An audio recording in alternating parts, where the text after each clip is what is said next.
ہندوستان میں مہاراجے آئے، انہوں نے لڑ کے علاقوں پہ قبضے کیے. امریکہ دریافت ہوا تو لڑائیاں ہوئی ہیں، کالوں کو مارا ہے. آسٹریلیا میں تو کالوں کو، لاکھوں کالوں کو ایسے مارا ہے بندوقوں سے جیسے ہم ہرن کا شکار کرتے ہیں، اس طرح سے مارا ہے. دنیا میں کہیں بھی کوئی گورنمنٹ پاور کے بغیر نہیں بنی ہے. اس کے بعد پھر وہ جمہوری نظام آیا گورنمنٹ بننے کے بعد کہ اب ملک کے حاکم کی سلیکشن کیسے ہوگی. تو اسلام نے کیا حکم دیا؟ اور اسلام تو طاقت کے زور سے پھیلا ہی نہیں ہے. ایک شخص آپ دنیا میں ایسا نہیں دکھا سکتے جس کو تلوار رکھ کے مسلمان کیا گیا ہو. ایک شخص نہیں دکھا سکتے آپ ایسا. تو سلیمان علیہ السلام نے کے پاس چونکہ پاور تھی نا، جب آپ کے پاس پاور ہوتی ہے تو آپ زیادہ لمبی چوڑی باتیں نہیں کرتے.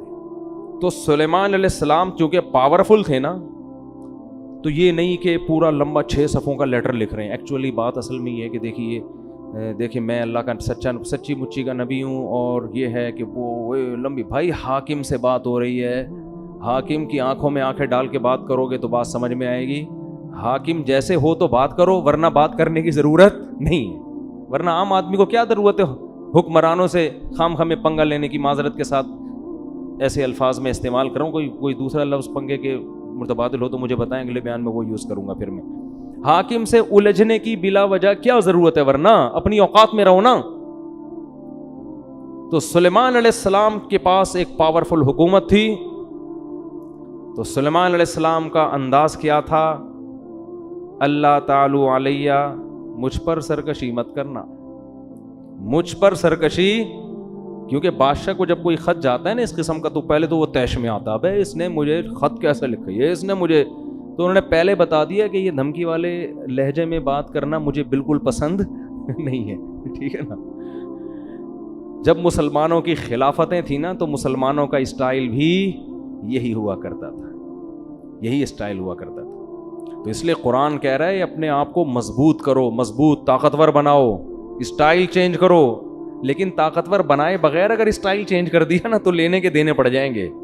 وہی حال ہو جائے گا جو باڈی بلڈر کے گیٹ پر آیا تھا اور کانپتا ہوا واپس چلا گیا. اللہ تعالی علیہ، سرکشی مت کرو، واتونی مسلمین، اور فرمانبردار بن کے چلی آؤ. اس میں انہوں نے اسلام کی دعوت دے دی کیونکہ اللہ کا لفظ استعمال کیا، الرحمن الرحیم، بڑا مہربان اور نہایت رحم کرنے والا. اس میں بتا دیا ملکہ سبا بڑی ذہین. میں کہہ رہا تھا نا اللہ نے عورتوں کو مردوں سے کم عقل دی ہے، مگر کچھ عورتیں مردوں سے زیادہ ذہین. ایک طرف ہم ملکہ سبا کو لیتے ہیں، ایک طرف فرعون کو لیتے ہیں. ملکہ سبا نے ایک خط پڑھا ہے، اس کی کھوپڑی میں بات آ گئی. اور فرعون کمبخت، موسیٰ علیہ السلام نے خط نہیں بھیجا، موسیٰ علیہ السلام چل کے اس کے محل میں گئے ہیں.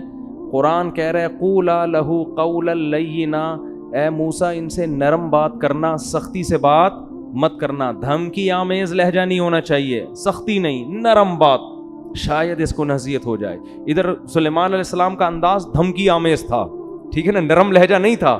دھمکی آمیز، سرکشی مت کرو، انسان بن کے ہے بھائی.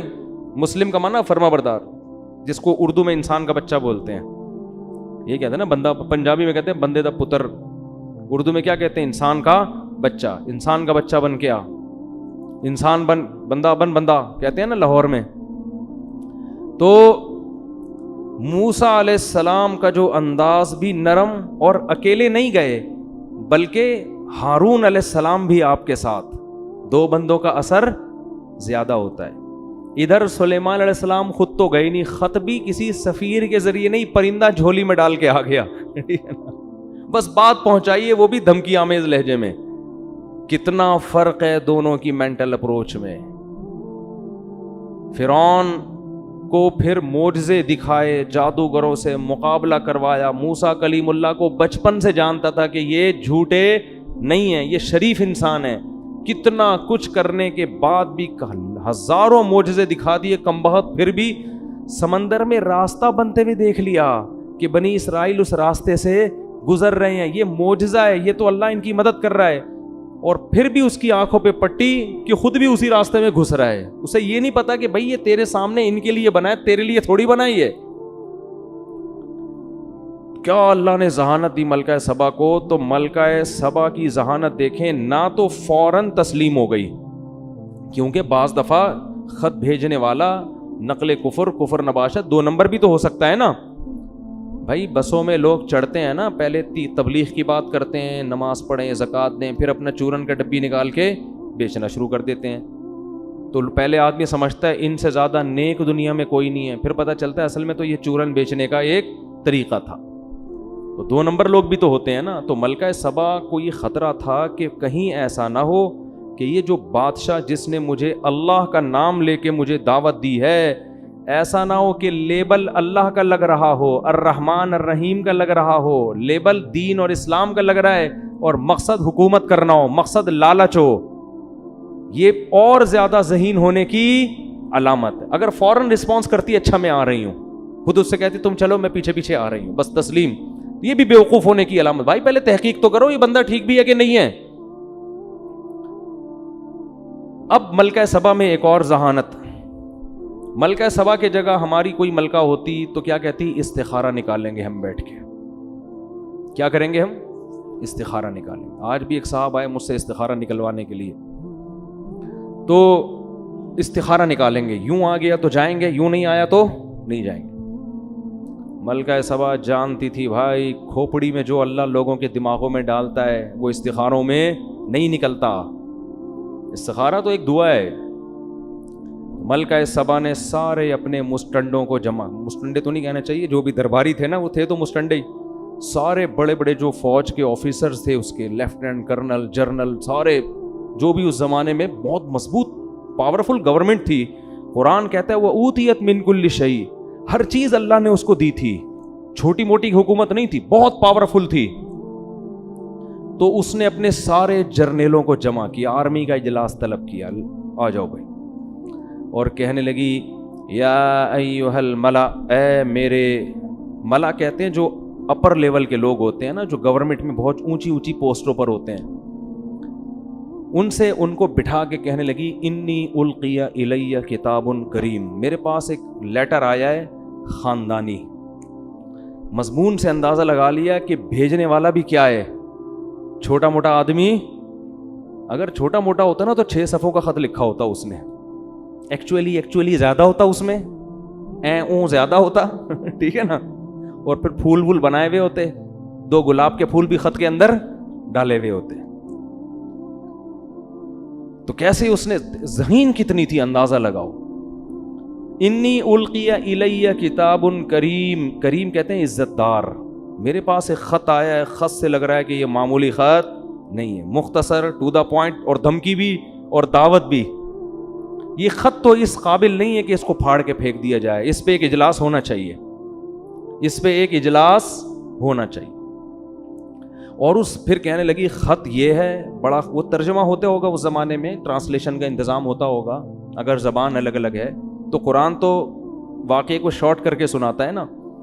اور کہنے لگی انی القی الی کتاب کریم انہ من سلیمان و انہ بسم اللہ الرحمن الرحیم اللہ تعالی علی واتونی مسلمین. پورا خط پڑھ کے سنایا اور کہنے لگی یا ایھا الملأ افتونی فی امری, اے میرے ساتھ اٹھنے بیٹھنے والے لوگوں مجھے میرے معاملے میں مشورہ دو. یہ بھی ملکہ سبا کے خاندانی ہونے کی دلیل. مشورے سے فائدہ کیا ہوگا کہ اس کے تمام پہلو سامنے آ جائیں گے, پازیٹیو بھی, جو بھی ہم نے کرنا ہے ان میں ہر چیز کو ہم مشورے میں ڈسکس کریں گے اور اس کے ہر پہلو پہ غور کریں گے, پازیٹیو بھی اور نیگیٹو بھی. تو اس کے بعد ایک رائے قائم کرنا ہمارے لیے آسان.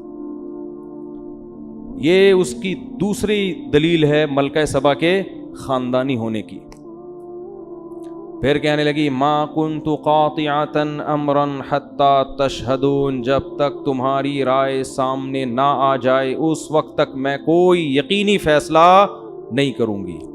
یہ تیسری دلیل ہے کیا ہونے کی, قاطعۃ امرا کا مطلب میں اپنی رائے تو پیش کروں گی لیکن فیصلہ میں اس وقت کروں گی جب تمہاری رائے بھی سامنے آ جائے. تو ابھی جو میں رائے پیش کروں گی وہ میرا فیصلہ نہیں ہے, وہ رائے ہے, اور تمہاری رائے آنے کے بعد جو میں رائے دوں گی وہ رائے نہیں ہوگی بلکہ وہ آرڈر ہوگا.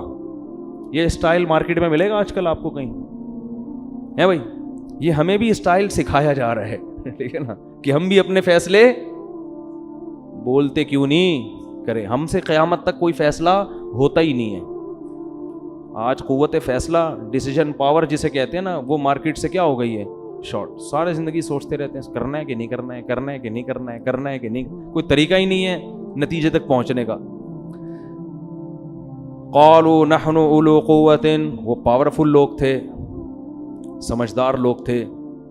انہوں نے بات کیا کی, انہوں نے کہا دیکھو بھائی, نحن اولو قوت, ہم پاورفل لوگ ہیں, طاقتور لوگ ہیں, کمزور نہیں ہیں. کیا مطلب؟ اگر تو لڑائی کا آرڈر دے گی تو بزدلی نہیں دکھائیں. یہ کسی ملک کی آرمی کے خاندانی ہونے کی دلیل ہے کہ جب گورنمنٹ مشورہ لے رہی ہو فوج سے, کیا خیال ہے بھائی اس کنٹری پہ حملہ کرنے کا, تو فوج یہ نہیں کہ ابھی دیکھیں ایکچولی ابھی تو اتنے سارے مسائل چل رہے ہیں, کیا ابھی پھڈا ختم نہیں ہوا, دوسرا پھڈا شروع کر دیا آپ نے, ہیں یہ کوئی بات ہے؟ لڑائی پھڈے, اور خط بھی تو دیکھو نا, خود ہی کہہ رہی ہو خاندانی خط ہے, اوپر سے اس بندے سے لڑواؤ گی ہم کو. معیشت دیکھو کہاں جا رہی ہے, ڈالر دیکھو کہاں جا رہا ہے, وہ بھی لڑائی کی بات. یہ فوج پہ یہ باتیں سوٹ بولو نہیں کرتی, فوج پہ یہ بات سوٹ کرتی ہے. بھائی لڑائی کے لیے ہر وقت تیار ہے, آرڈر کرو, بس آرڈر آپ کا ہوگا. یہ بھی فوج کے کیا خاندانی ہونے کی دلیل. لیکن انہوں نے ایک فالٹ تھا اس میں, فالٹ یہ تھا کیونکہ وہ ملکہ سبا کی طرح ذہین نہیں تھے. فالٹ یہ تھا کہ آپ رائے وہ دیں جو آپ کی اپنی خدمات تو پیش کریں آپ, لیکن آپ سے مشورہ یہ نہیں لیا جا رہا کہ آپ لڑنے کے لیے تیار ہیں یا نہیں. مشورہ آپ سے یہ لیا جا رہا ہے کہ لڑنا مناسب ہے یا نہیں, کیا کریں. اس بارے میں انہوں نے کوئی مشورہ نہیں دیا. تو اس کا مطلب خاندانی تھے مگر اتنے نہیں جتنی ملکہ سبا خاندانی تھی. ظاہر ہے یہ اس سے زیادہ خاندانی ہوتے پھر یہ اس کے باپ بن کے بیٹھے ہوئے ہوتے نا وہاں پہ, ٹھیک ہے نا, اس کی تھوڑی سلیکشن ہوتی. تو والامر الیک, کہنے لگے ہم طاقتور لوگ ہیں, کمزور نہیں ہیں, لڑنے کے لیے ہر وقت تیار ہیں. والامر الیک, لیکن فیصلہ تو نے کرنا ہے. ملک کی حاکم کون ہے؟ تو ہے. فانظری ماذا تأمرین, تو بتا تیرا کیا حکم ہے. ملکہ سبا بہت ذہین تھی. اگر وہ یہ کہہ دیتی کہ نہیں بھائی ابھی میرا لڑنے کا پروگرام نہیں ہے, اس میں دو نقصان تھے. ایک یہ کہ آرمی کہتی کہ بھائی اس نے فیصلہ جلد بازی میں کیا ہے, اس کو چاہیے کہ دوسرا پہلو بھی ہمارے سامنے, لڑنے کے فضائل بھی اور نہ لڑنے کے بھی ہمارے سامنے رکھے. دوسرا نقصان اس میں یہ ہوتا, یعنی پہلا تو یہ ہوتا کہ اس نے فیصلہ جلد بازی میں کیا ہے, دوسرا یہ ہوتا کہ یہ بزدل ہے, ہماری گورنمنٹ اپنے آپ کو بچانے کے چکر میں دوسروں کی دھمکیوں کو پی رہی ہے. تو یہ دونوں چیزیں امیج غلط جاتے. تو ملکہ سبا نے دونوں پہلو سامنے رکھے. اس نے کہا دیکھو بات یہ ہے کہ نہ تو میں لڑائی سے بھاگنے والی ہوں, نہ میں اس کی قائل ہوں کہ ہر صورت میں لڑیں. ہم دیکھتے ہیں کہ لڑنا اگر ہمارے لیے فائدے مند ہے تو لڑیں گے, نہیں لڑنا فائدے مند تو نہیں لڑیں گے.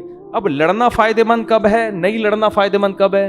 اگر طاقت کا مقابلہ طاقت سے ہو رہا ہے تو لڑیں گے. لیکن اگر یہ ویژنری آدمی ہے, اس کی دعوت صحیح ہے, یہ پیسے کے لیے حکومت کے لیے نہیں لڑ رہا, یہ خدا کے دین کو غالب کرنے کے لیے ایک اس کا نظریہ ہے, ایک تھیوری ہے, ایک نظریہ ہے, اس کے لیے لڑ رہا ہے, تو پھر ہم اس سے مقابلہ نہیں کر سکتے. کیونکہ اگر ہم نے اس سے مقابلہ کیا, فتح ہو گئی تو بلے بلے, شکست ہو گئی تو پھر یہ ایسی واٹ لگا کے رکھے گا نا ہماری, اور ایسا ستیہ ناس کرے گا کہ سوچ لو کہ عزت دار لوگ ذلیل ہو جائیں گے. تو یہ دوسرا آپشن بھی سوچ لو, کیسی خاندانی در خاندانی ہے کہ نہیں ہے. تو کیا کہنے لگی, ان الملوک اذا دخلوا قریۃ افسدوها, دیکھو تم نے تو بات کر دی ہم لڑنے کے لیے تیار ہیں, لیکن بادشاہ لوگ جب لڑتے ہیں تو شکست میں کے ساتھ فتح کا خطرہ بھی ہوتا ہے, اور اگر ان کو فتح ہو گئی افسدوها, ملک کا بیڑا غرق کر دیں گے. وجعلوا اعزت اہلها اذلۃ, اور بادشاہوں کی عادت ہے ملک فتح کرنے کے بعد عزت دار لوگوں کو ذلیل بنا دیتے ہیں. میں بھی باندی بن سکتی ہوں, لونڈی بن سکتی ہوں, تم بھی سارے کیا بن جاؤ گے, قیدی بنو گے, غلام بنو گے. وَكَذَلِكَ يَفْعَلُونَ, یہ بھی کریں گے ایسا. لہذا ہم یہ تحقیق کرتے کہ یہ اہل حق ہیں, یہ اہل باطل. تو اب آپ مجھے بتاؤ کہ جو آدمی خامخواہ میں دھمکیاں دے رہا ہو, اس کے پیچھے کوئی ویژن نہ ہو, تو اس سے اس کا دنیاوی مفاد کے علاوہ کوئی مقصد ہوگا؟ ہے بھائی, خامخواہ میں ایک آدمی کسی کو تنگ کر رہا ہے, اس کا مطلب بھائی آپ اس کے وسائل پہ قبضہ کرنا چاہتے ہیں. ایک ملک جب دوسرے ملک پہ بھی لاوجہ حملہ کر رہا ہے, اس کا مطلب اس کے وسائل کس کے کنٹرول میں لانا چاہ رہا ہے؟ اپنے. اسلام کی لڑائی اس مقصد کے لیے نہیں ہوتی. تو اس نے یہ کہا انی مرسلۃ الیہم بہدیۃ فناظرۃ بما یرجع المرسلون, میں اس کے پاس ہدیے, تحفے, تحائف بھیجتی ہوں بڑے خاندانی اور قیمتی قسم کے. گورنمنٹ کے پاس جو گفٹ ہوں گے وہ چھوٹے موٹے نہیں ہوں گے. اگر یہ شخص دنیا پرست ہے, اس کے دل میں حکومت کی لالچ ہے, یہ نذرانے دیکھ کرنا یہ اپنے ویژن اور نظریے سے پیچھے ہٹ جائے گا, اس کی دعوت میں لچک پیدا ہو جائے گی. پھر اگر دھمکی دی تو ہم لڑیں گے اس سے, اور اگر دھمکی نہیں بھی دی تو بھی لڑیں گے, کیونکہ یہ اس کی علامت ہے کہ یہ خامخواہ میں حکومت کا نشہ ہے. تو ملکہ سبا نے نا اس زمانے کے اربوں کھربوں کے حساب سے ہیرے جواہرات, جو بھی قیمتی بہت خاندانی قسم کے تحفے تھے, قاصدین کو دیے اور بولے جاؤ سلیمان کو دے کر آ جاؤ. حضرت سلیمان کے پاس جب وہ تحفے آئے ہیں, فلما جاء سلیمان, جب وہ تحفے سلیمان علیہ السلام کے پاس آئے, قال اتمدوننی بمال, انہوں نے فرمایا کہ چند ٹکے کے لوگ, تم لوگ میری پیسوں سے مدد کرنا چاہ رہے ہو, ہیں بھائی میری دعوت کا تم نے یہ مطلب لیا ہے, چند ٹکے تو میں اپنی طرف سے لگا رہا ہوں, یعنی اتمدوننی بمال, تم پیسوں سے میری مدد کر رہے ہو, تم یہ سمجھ رہے ہو کہ اتنے ڈالر ہم تمہارے لیے مدد کے لیے بھیجیں گے تو تم چپ ہو جاؤ گے. اتمدوننی بمال, پیسوں کے ذریعے میرا منہ مجھے چپ کرانا چاہ رہے ہو. فما آتانی اللہ خیر مما آتاکم, اللہ نے مجھے جو وسائل دیے ہیں نا وہ تم سے کروڑا گنا زیادہ دیے ہیں. ارجع الیہم, پتلی گلی سے نکل, پتلی گلی سے واپس. قاصد کو کہہ رہے ہیں پلٹ جا واپس, اور ملکہ سبا کو جا کے بول کہ اب دوسرا خط نہیں آئے گا, ہدہد کے اور بہت سارے کام ہیں ہمارے پاس. ہدہد اس کام کے لیے فارغ نہیں بیٹھا ہوا کہ خط و کتابت ہی کرتا رہے. فَلَنَأْتِيَنَّهُمْ بِجُنُودٍ لَّا قِبَلَ لَهُمْ بِهَا, اب اس کو بول اب خط نہیں آئے گا, اب فوج آئے گی. جیسے خادم حسین رضوی نے کہا تھا نا, غوری آیا. وہ تو کچھ زیادہ ہی ہو گئی تھی, لیکن قرضہ معاف کروانے کا ایک بہترین طریقہ تھا, بٹن دباؤ غوری آیا. خیر, فَلَنَأْتِيَنَّهُمْ بِجُنُودٍ لَّا قِبَلَ لَهُمْ بِهَا. مجھے لڈن جعفری کے مرنے کا جتنا افسوس ہوا ہے نا, کیونکہ رمضان میں بڑے زبردست چیزیں آتی رہتی تھیں, مختلف چیزیں آتی رہتی تھیں, آدمی فریش ہوتا رہتا تھا ان کو دیکھ کر. انہوں نے کہا تھا کہ جو لوگ میرے خلاف میم بنا رہے ہیں کوئی بات نہیں, میرے ڈائلاگ دنیا میں چل رہے ہیں, تو میں سمجھا تعریفیں کر رہے ہیں میم بنانے والوں کی نا, خوش ہیں. آخر میں کہتے ہیں اصل میں ان کا اوپر کا اسکرو ڈھیلا ہے. تو حضرت سلیمان نے فرمایا فَلَنَأْتِيَنَّهُمْ بِجُنُودٍ لَّا قِبَلَ لَهُمْ بِهَا, ملکہ سبا سے جا کے بولو, انہی کے قاصد کو کہہ رہے ہیں, ہدہد نہیں بھیج رہے, قاصد کو کہہ رہے ہیں کہ اب خط نہیں آئے گا, میں ایک ایسی فوج لے کر حملہ کروں گا کہ تم اس کے مقابلے میں ٹھہر نہیں سکتے. بھائی اس میں تو جنات بھی ہوں گے, اس میں تو انسان بھی ہوں گے. اور وَلَنُخْرِجَنَّهُم مِّنْهَا أَذِلَّةً وَهُمْ صَاغِرُونَ, اور ہم ان کو ان کے ملک سے ذلیل کر کے نکالیں گے, اور یہ سب عزت دار لوگ رسوا ہو جائیں گے. پھر ہم اتنے عزت سے نہیں, لڑائی ہوگی تو پھر لڑائی کا انجام تمہیں پتہ ہے کیا ہوتا ہے. تو جب وہ دھمکی پہنچی ہے نا, ملکہ سبا نے دوبارہ مشورہ کیا, انہوں نے بولا بھائی یہ بندہ لالچی نہیں ہے, چلو مذاکرات کے لیے چلتے ہیں سلیمان کے پاس. بات کیا ہے بھائی, یہ نہیں کہ جنگ کے لیے چلتے ہیں, بلایا جا کے بات چیت کرتے ہیں, کیا مسئلہ ہے بھائی, ٹھیک ہے نا. تو قرآن کہہ رہا ہے کہ حضرت سلیمان کو اطلاع مل گئی کہ ملکہ سبا وہاں سے چل پڑی ہے. حضرت سلیمان علیہ السلام چاہتے تھے کہ ملکہ سبا کو ہم نے دعوت دینی ہے, لڑائی کے بغیر ہی کام بن جائے تو زیادہ اچھا ہے نا. اسلام حدیث میں آتا ہے کہ لا تتمنوا لقاء العدو, دشمن سے لڑائی کی تمنا کبھی بھی مت کرو. جنگ اسلام میں کوئی پسندیدہ کام نہیں ہے. کوشش کرو کام جنگ کے بغیر ہو جائے. فرمایا فَإِذَا لَقِيتُمْ فَاصْبِرُوا, ہاں اگر جنگ مسلط ہو جائے تو پھر صبر کرو. وَاعْلَمُوا أَنَّ الْجَنَّةَ تَحْتَ ظِلَالِ السُّيُوفِ, اور یقین کر لو جنت تلواروں کی چھاؤں میں رکھی اللہ نے. کیسی زبردست حدیث ہے. تو حضرت سلیمان بھی چاہتے تھے کہ خامخواہ میں جنگ نہ ہو. اگر بھئی آرام سے یہ مسلمان ہو جاتی ہے تو کیا ضرورت ہے ہمیں جنگ کرنے کی, اور یہ مسلمان ہوگی تو پوری قوم نیچے مسلمان ہو جائے گی.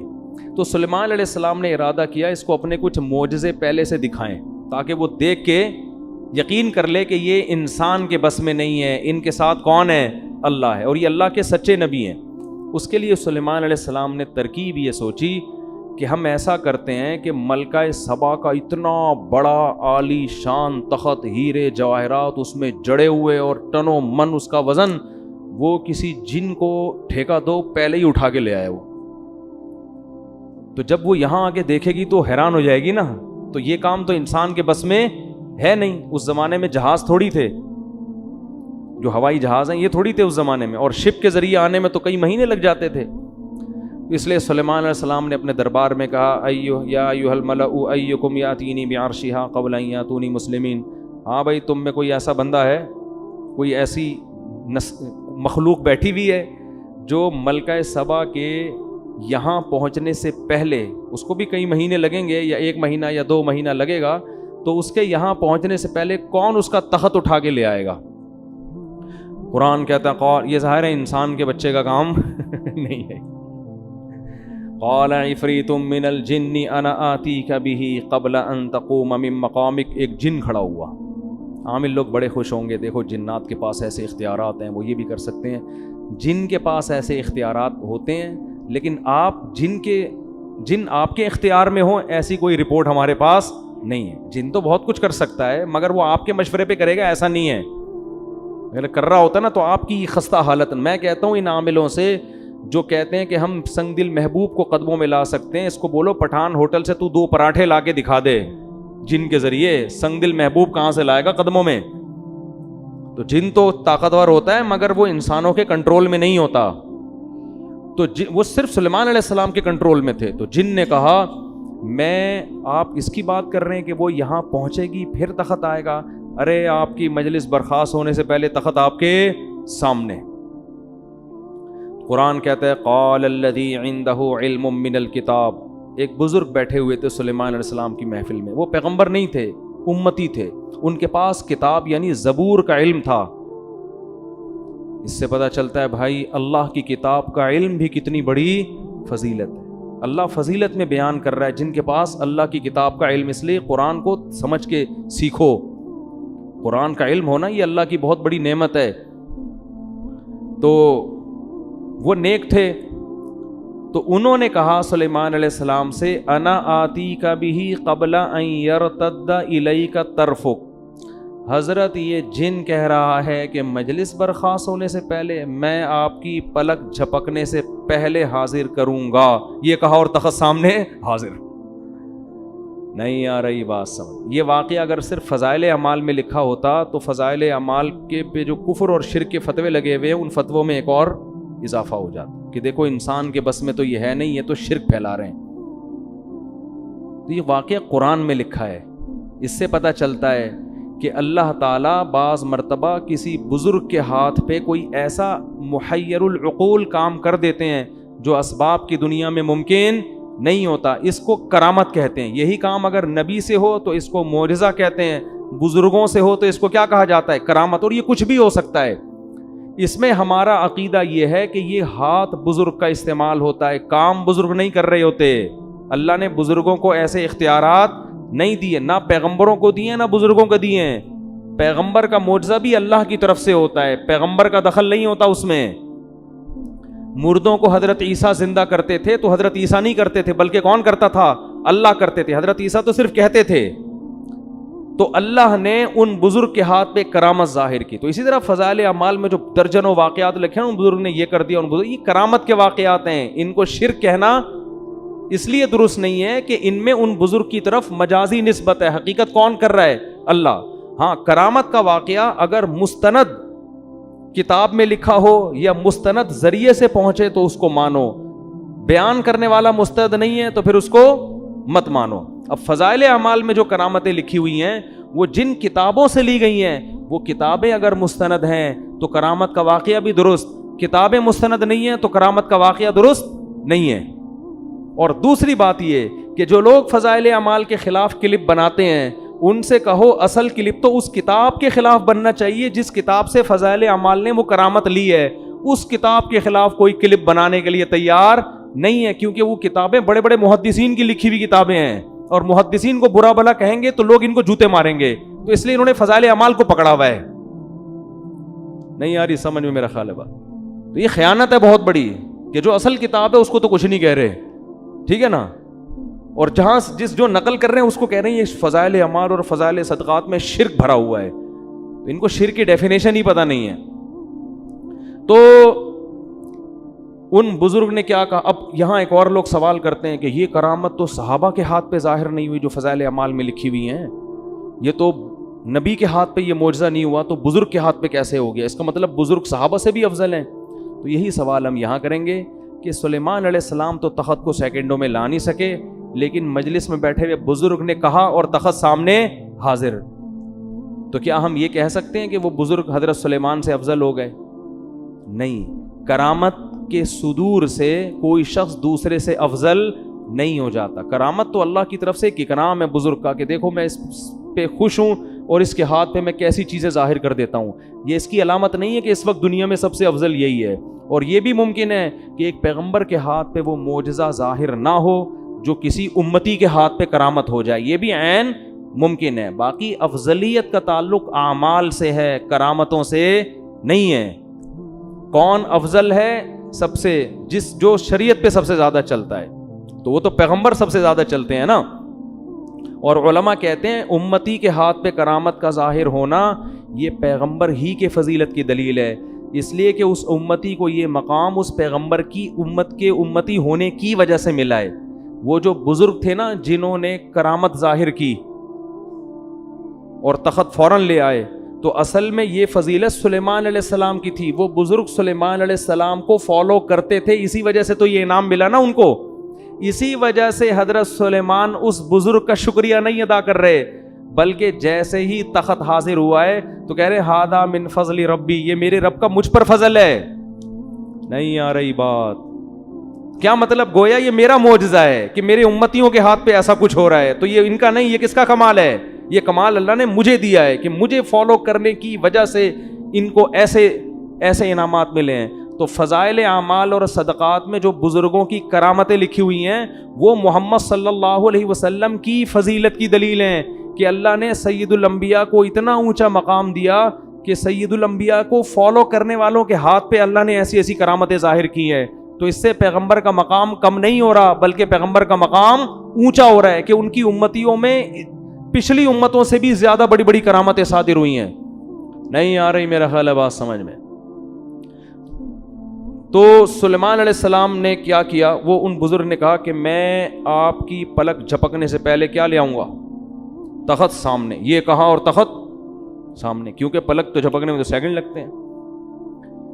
اب جیسے ہی حضرت سلیمان نے دیکھا نڑے یہ تو تخت یہیں آ گیا فوراً, تو فرمانے لگے ہذا من فضل ربی, یہ میرے رب کا کیا ہے؟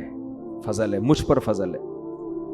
لیبلونی ااشکر ام اکفر, اللہ مجھے آزمانا چاہتا ہے کہ میں اس کا شکر گزار بنتا ہوں یا ناشکرا. میں نے اس دن بیان میں کہا تھا نا کہ پیغمبر جب بھی کوئی نعمت دیکھتے ہیں تو شو نہیں مارتے, اتراتے نہیں ہیں اور بڑی بڑی باتیں نہیں کرتے, بلکہ کس کی طرف نسبت کرتے ہیں؟ اللہ کی طرف. شکر بھی ادا کرتے ہیں اور استحضار بھی کرتے ہیں کہ مجھے آزمایا جا رہا ہے, ایسا نہ ہو میں اس میں پڑھ کے اللہ کو بھول جاؤں. ہمارے ہاتھ پر کوئی ایسی کرامت ظاہر ہو نا, کوئی انڈا ہی اٹھا کے ہم لے آئیں کہیں سے, پٹھان ہوٹل کا پراٹھا لے آئیں, چلو فرض کرو اٹھا کے لے آئیں اگر ہم, تو 6 مہینے شو مارنے میں لگیں گے کہ نہیں لگیں گے؟ دیکھا اس دن میں نے سنگ دل محبوب قدموں میں لایا تھا کہ نہیں لایا تھا؟ لایا تھا کہ نہیں لایا تھا؟ دیکھا اس دن میں نے خواب سنایا تھا, اگلے دن سچا نکلا کہ نہیں نکلا؟ 6 مہینے کس میں لگیں گے؟ شو مارنے میں. ادھر سلیمان علیہ السلام یہ نہیں کہہ رہے فخر, دیکھو میرے امتیوں میں ایسے ایسے لوگ ہیں ہزاروں کلومیٹر دور سے تخت سیکنڈوں میں ایسا ہی تھوڑی یہاں بیٹھا ہوا ہوں بھائی, ایسے ہی تھوڑی بہت سے پیغمبروں سے اللہ نے مجھے فضیلت دی ہے، ایسی کچھ نہیں، بلکہ کیا کہہ رہے ہیں، یہ میرے رب کا فضل ہے، میرا کمال نہیں ہے، اور میرے رب نے مجھ پر یہ فضل اس لیے کیا لیبلونی، مجھے آزما رہا ہے وہ، اشکر ام اکفر، کہ میں شکر گزار بنتا ہوں یا ناشکرا۔ آگے کہنے ومن شکر فانما یشکر لنفسی، دیکھو جو شکر کرتا ہے اپنے خود ہی فائدہ ہوگا اس کا، اللہ کو کوئی فائدہ نہیں ہے۔ ومن کفر فان ربی غنی کریم، اور جو ناشکری کرے گا اللہ کا کوئی نقصان نہیں ہے، میرا رب بے پرواہ ہے، اسے انسانوں کے شکر کی ضرورت نہیں ہے، کریم عزت دار پہلے سے ہے، وہ کسی کی ناشکری سے اس کی عزت میں کمی نہیں ہوتی۔ اب جب تخت آ گیا نا، تو اب سلیمان علیہ السلام نے سوچا ملکہ سبا آتے ہی یہ تو اس تخت کو پہچان جائے گی، کیونکہ ایک دم 100% وہی تخت، اس جیسا تو کسی کا نہیں ہے، تو اسے تھوڑا سرپرائز دینے کے لیے ہم اس تخت میں تھوڑی سی چینجنگ کرتے ہیں تاکہ اس کو تھوڑا سوچنا پڑے۔ جب انسان کنفیوز ہونے کے بعد کسی حقیقت پر مطلع ہوتا ہے تو اس پر اثر زیادہ ہوتا ہے۔ سمجھ میں نہیں آ رہی بات؟ تھوڑا سا کنفیوز ہو نا، پھر پتہ چلے بھائی یہ وہی ہے۔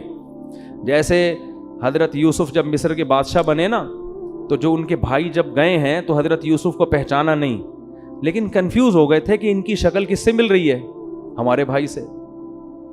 پھر یوسف علیہ السلام نے بھی ان کو بتایا نہیں کہ میں تمہارا بھائی ہوں، بلکہ ان سے پوچھا کہ تمہیں پتہ ہے تم نے اپنے بھائی کے ساتھ کیا کیا تھا کنویں میں؟ یہ نہیں بتایا کہ میں وہی ہوں۔ یہ سوال پوچھنا تھا کہ بھائی سمجھ گئے کہ یہ کون ہے، کیونکہ یہ واقعہ تو یوسف کے علاوہ کسی کو معلوم نہیں تھا۔ تو یہ بھی تھوڑا سا نا تردد میں ڈال کے کسی کو حقیقت بتانا، اس میں زیادہ لطف ہوتا ہے، اس میں زیادہ مزہ ہوتا ہے، اور اس میں جو آپ اس کو سکھانا چاہتے ہیں وہ زیادہ اچھی طرح سے سیکھتا ہے۔ تو سلیمان علیہ السلام نے کہا نکروا لہا عرشہا، ذرا اس کا جو تخت ہے اس کی سیٹنگ تھوڑی سی کیا کر دو، چینج کر دو، یہ والا نٹ بولٹ تھوڑا وہاں لگا دو، یہ والا وہاں لگا دو، اس طرح کر دو۔ جب ملکہ سبا وہ مہینوں کا سفر کر کے پہنچی ہے تو سلیمان علیہ السلام نے ملکہ سبا سے کہا اچھا ہمارے ہاں کوئی متعصب قسم کے صوفی ہوتے تو کہتے حضرت آپ لیڈیز سے بات نہ کریں۔ یہ بھی ایک طبقہ ہے ہمارے ہاں جو تقوی میں اتنا آگے نکل جاتا ہے۔ ایک طرف تو ایسا لبرل طبقہ ہے جنہوں نے پردہ ہی ختم کر دیا کہ مرد اور لڑکیاں ساتھ بیٹھ کے گپے ماریں۔ میں جب بھی ٹیلی ویژن کے کسی پروگرام میں جاتا ہوں پہلے یہ ان کو آرڈر دیتا ہوں میرے ساتھ کسی لڑکی کو بٹھانے کی اجازت نہیں ہے، اس کی میں نے بہت سختی کی ہوئی ہے۔ یہ علماء کے وقار کے خلاف ہے کہ جوان لڑکیاں بن ٹھن کے آئی ہوئی ہیں، مفتی صاحب سے انٹرویو لے رہی ہیں، تو آپ پردے کی تبلیغ کیسے کرو گے دنیا کے سامنے؟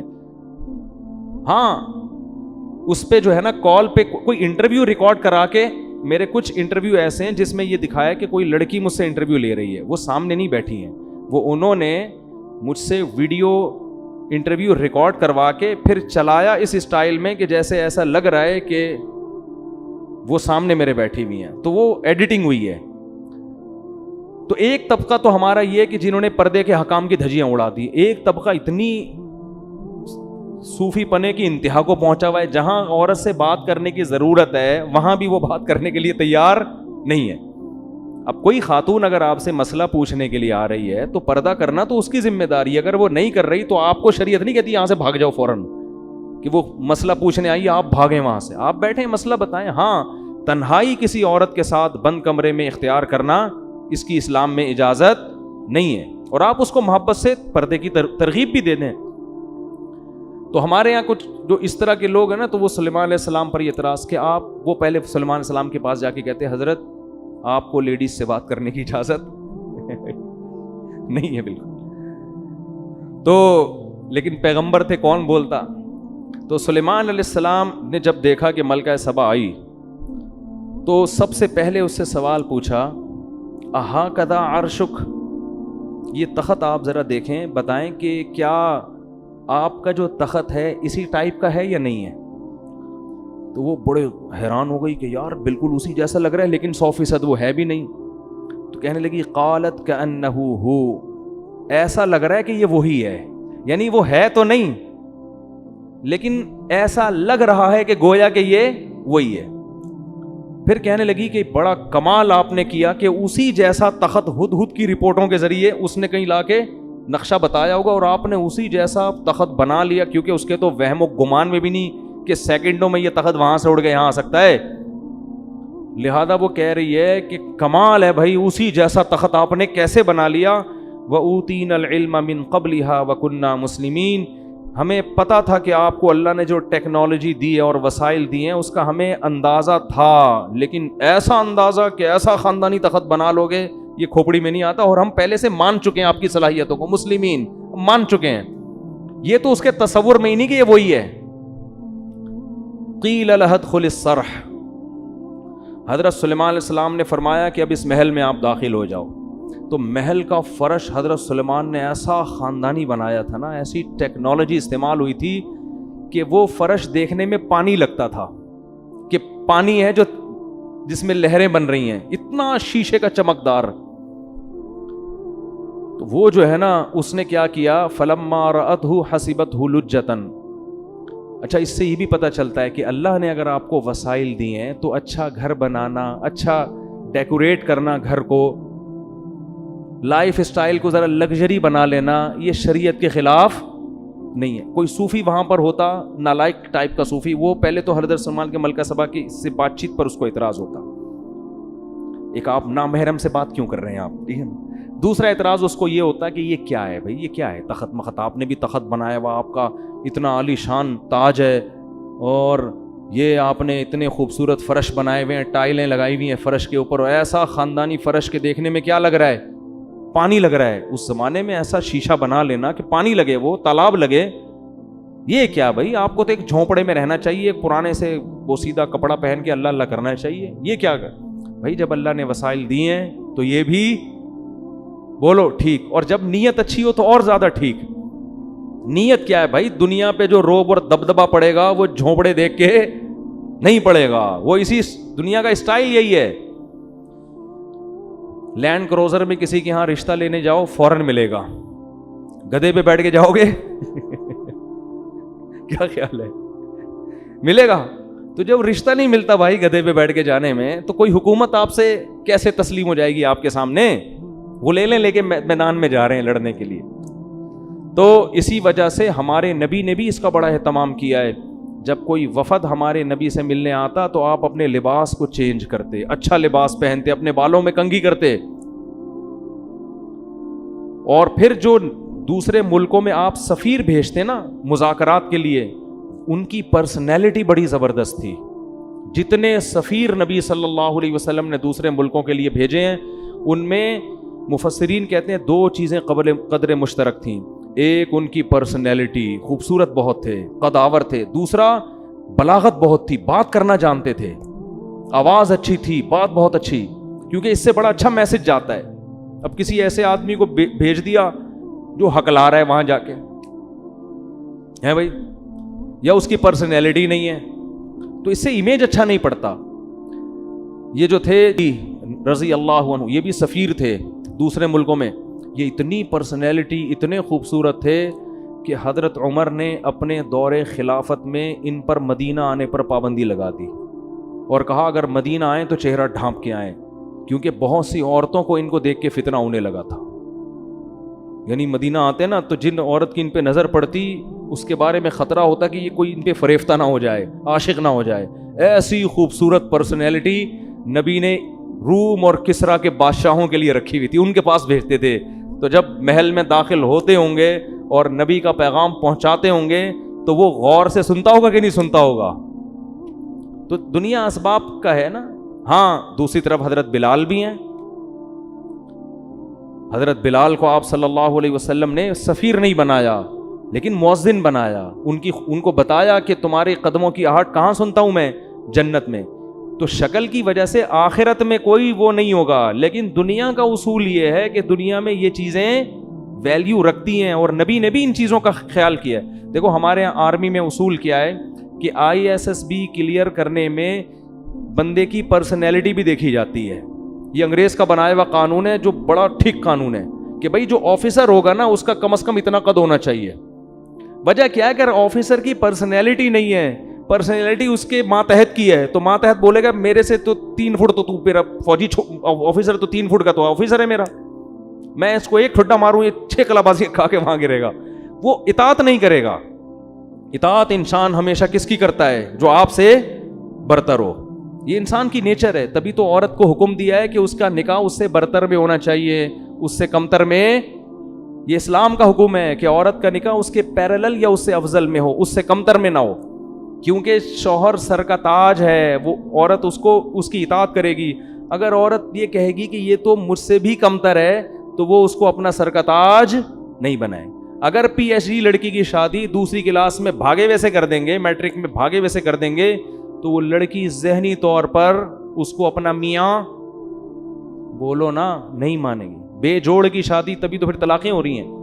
یا تو وہ پھر کوئی اس میں کوئی ایسی خوبی ہو جو اس کے عیب کو چھپا دے. میٹرک فیل ہے, بھاگا ہوا ہے, لیکن کوئی دوسری خاصیت اس کے اندر بہت زیادہ ہے, تو کوئی نہ کوئی ایسا خوبی ہو جو اس کے عیب کو کی تلافی کرے. اگر عیب ہی ہیں پھر وہ جوڑ کی شادی نہیں ہے.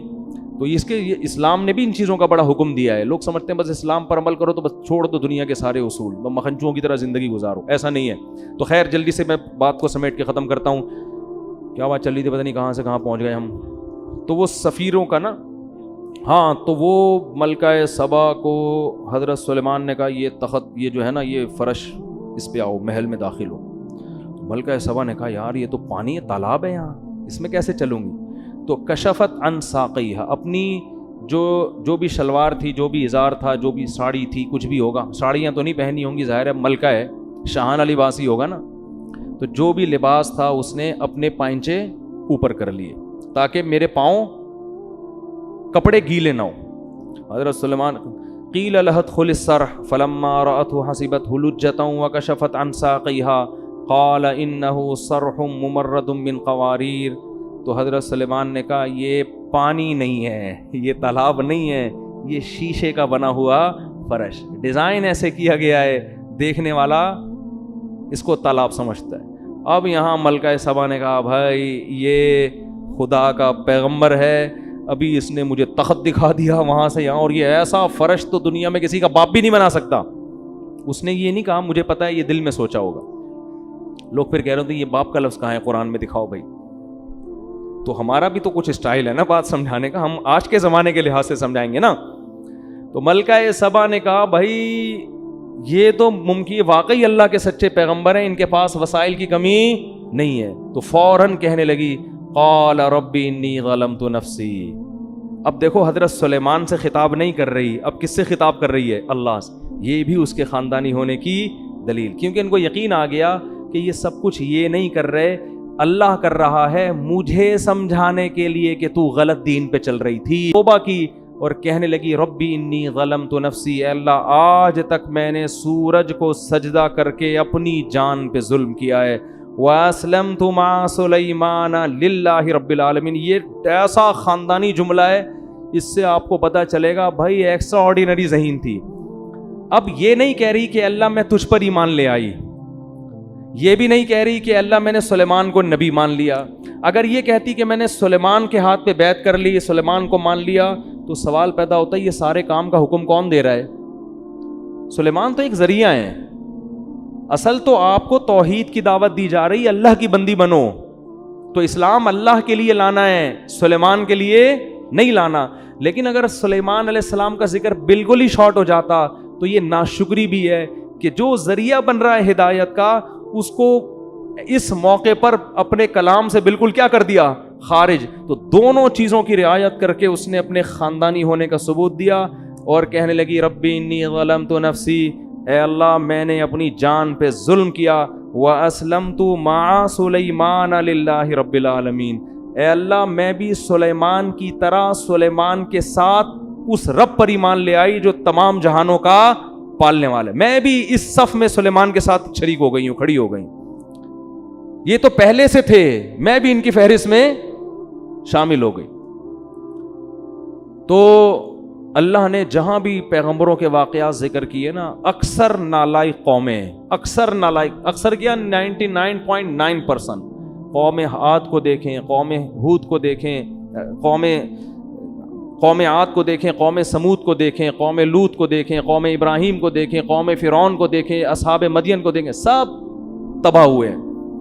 کچھ قومیں ایسی ہیں جو گنی جا سکتی ہیں جنہوں نے عقل اور شعور کا مظاہرہ کیا، جذباتی پن سے ہٹ کر پیغمبر کی دعوت پہ شعور کے ساتھ غور کرنا شروع کیا۔ اللہ نے ان کو ہدایت بھی دی، اللہ نے ان کو عزت بھی دی، اور قیامت تک کے لیے اللہ نے ان کا تذکرہ قرآن میں لکھ دیا۔ ملکہ سبا کتنی خوش ہوتی ہوگی، اس کے تو تصور میں بھی نہیں ہوگا کہ کل ایک قرآن نازل ہوگا، اللہ کی آخری کتاب، جس میں اللہ میرا تذکرہ کریں گے اتنے اہتمام کے ساتھ۔ اور حضرت مولانا حضرت مفتی طارق مسعود صاحب دامت برکاتہم، آپ کے حساب سے، میرے حساب سے نہیں، میں تو ایسے ہی آدمی ہوں، آپ لوگ یہ القاب لگاتے ہیں نا، میں یہ کرتا ہوں تکبر سے بچنے کے لیے، جب لوگ کہتے ہیں مفتی طارق مسعود مدظلہ العالیہ، تو میں آگے لگاتا ہوں جو ملا کھا لیا۔ مدظل العالیہ کی دو قسمیں، ایک تو سچی مچی کے ہوتے ہیں جو بزرگ ہوتے ہیں، اور ایک ہوتے ہیں دامت برکاتہم العالیہ جو ملا کھا لیا۔ تو یہ والے ہم دامت برکاتہم ہیں۔ تو اس کو تصور میں بھی نہیں ہوگا کہ کل محمد صلی اللہ علیہ وسلم پہ اللہ کلام نازل کرے گا اور اللہ میری حکومت کا اور میرے اسلام لانے کا تذکرہ کرے گا۔ اللہ کو اس کا یہ عمل اتنا پسند ہے، اس کی کھوپڑی کیونکہ صحیح استعمال کی ہے، جذباتیت کا شکار نہیں، اور اس کے تصور میں بھی نہیں ہوگا کہ کل یوٹیوب کے مفتی طارق مسعود صاحب الفلاحیہ مسجد میں بیٹھ کر میرے خاندانی ہونے کے اتنے ثبوت پیش کر رہے ہوں گے، اس کے تصور میں بھی یہ بات نہیں ہوگی۔ سمجھ میں نہیں آ رہی بات؟ تو یہ عمل ہے ان لوگوں کا جو اللہ کی مان کے چلتے ہیں، اور جو جذبات میں آ کے مخالفت کرتے ہیں وہ تباہ ہو جاتے ہیں۔ اللہ تعالیٰ سمجھنے کی عمل کی توفیق عطا فرمائے۔